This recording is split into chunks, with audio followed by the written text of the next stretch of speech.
जय माता। चरणं शरणं रमाम्बिगे, चरणं शरणं त्र्यम्बके. She, the mother of divine, is the guarded secret of the Upanishads, the elixir of love extolled in the Puranas, our God itself in the role of the Guru, our Savior here and hereafter.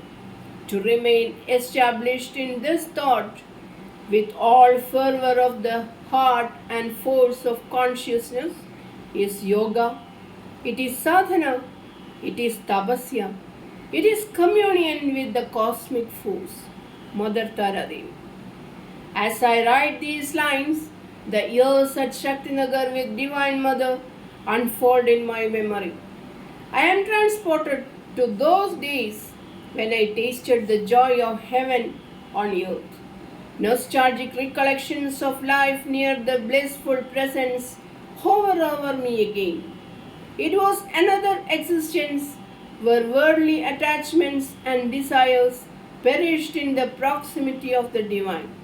The mantle of her infinitude was spread over us, and we partook of that elevating ananda.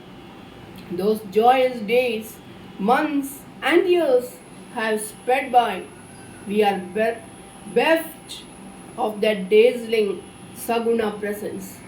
Yet, in a higher sense, her timeless words and eternal presence surround us with their promise of love, protection, and liberation as we wend our way through the stormy seas of life. At Shaktinagar, the gifts of Samipya, Salokya, and Sarupya were given to us. Samipya, the nearness to Mother, Salokya, to live in the same place, and Sarupya, to become the true reflections of her Vaibhavas. The inmates, as well as the visiting devotees, were molded into the disciplines of sadhana with Mother's injunctions and guidance. Above all, her grace worked spontaneous transformation. Those who saw only the surface of her ministration could never gauge the unplumbed depths of her regenerating forces. How many came there, some broken by life's tragedies, and others who had lost the real values of life. How many souls had she regenerated, some great, some lovely, for to the mother all who came seeking shelter were her children. And when they laid down their burdens at her lotus feet, Mother unraveled the knotted skeins of their lives. Blessed are those whose faith is firm, who remember her love in the tribulations of samsara and go forward as her valiant ones.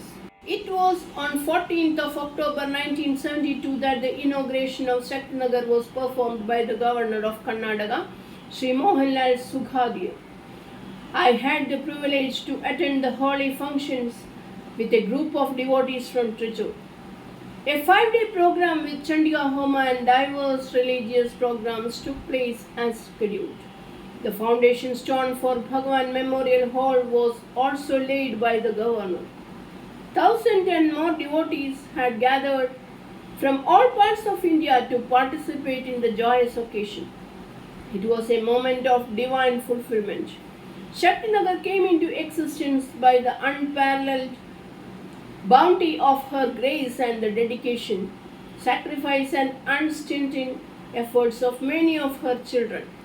In the mission that had started in the small circle of a home and later expanded in ever-widening circles of mandalis, halls, and temples, came that destined moment in time when a central Adhyatmic retreat was established as the abode of Shakti.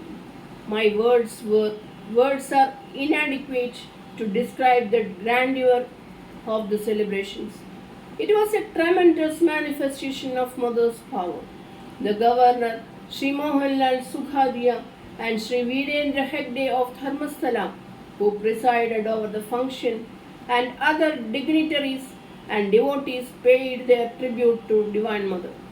O Mother Divine, whose eternal abode is Manidvipa, who chose this place on earth to gather us close to thy kingdom of love. It was in January 1973 that I came to Shaktinagar with my niece Leela, her husband Brigadier Verma, and their son. They were on their way to Nigeria. Great was their devotion to Mother, and Mother was very happy to see them. They were able to stay a couple of days with me and went away with Mother's words of blessings. I was to stay there for the next 10 years. We lived there as members of a large family, basking in the warmth of Mother's love. Neither caste nor creed had a place in Mother's ministrations. The early morning prayers and meditation, the chanting of Lalita Ashtottara in the noon, the evening meditation, and the lingering nods of the bhajans, the inmate class talks, and discourses of Mother. These were the fabric of the never to be forgotten precious moments of the life there. Sadhana there was an integral experience. Mother's abode, Madhur Nilayam, had a big hall on the ground floor where Divine Mother's portrait and the holy Guru Padukas were installed for worship. It was there that Mother gave classes and interviews. Strict discipline was enjoined by Mother in worship as well as in all other activities. Silence was observed everywhere, even in the common dining hall. Not even a trivial flaw escaped the Mother's meticulous scrutiny. If any of the rules were broken anywhere in Shaktinagar, Mother knew it immediately without being told of it. The purpose of these disciplines were to invades the externalized mind. Looking back to those days, my heart bows down in humble worship at her feet. Ever changing and scintillating were her bhavas as the Mother and as the Guru. Her dominant force was marshaled to help her children fight and conquer the heavy odds of life. Impersonal as the absolute, yet personal in the tremendous sweep of her power, how many she had helped, from how many eyes had she wiped the tears of sorrow, in how many had she instilled the uplifting power. Volumes would be needed to recount such incidents in their entirety. Here I give but mere glimpses where I was made a witness to the mercy of God's motherhood and of some of my own treasured experience. It was at Ahmednagar in 1971 that Mother spoke to me of the future she envisaged for Shaktinagar and the work she expected from us all. She said I should talk to visiting devotees of Mother's life and her principles to give them clear understanding of her teachings. At the same time, she advised me to be vigilant in my sadhana so that I would be a fit instrument for the ordained work. She had said, when working for the Guru, the entire mind should be concentrated on the Guru alone. The mind should not wander to the outside world with its illusions. So I became an intimate participant in the Mother's regenerating work. Here I relate a small incident which illustrates how minutely she watched and corrected us. Once it happened that my son T.N. Nair, his wife and son came to see me. They were going abroad for a length of time. They came for Mother's darshan and also to take leave of me. Mother lovingly spoke words of blessings and guidance to them. My daughter-in-law Leela was given upadesh before they left. Later in the day, Mother called me to give some instructions as the Malayali session was in progress. Suddenly Mother said, when your son and family left you, I looked into the workings of your mind. I was happy to find you detached and poised in your service to the Guru.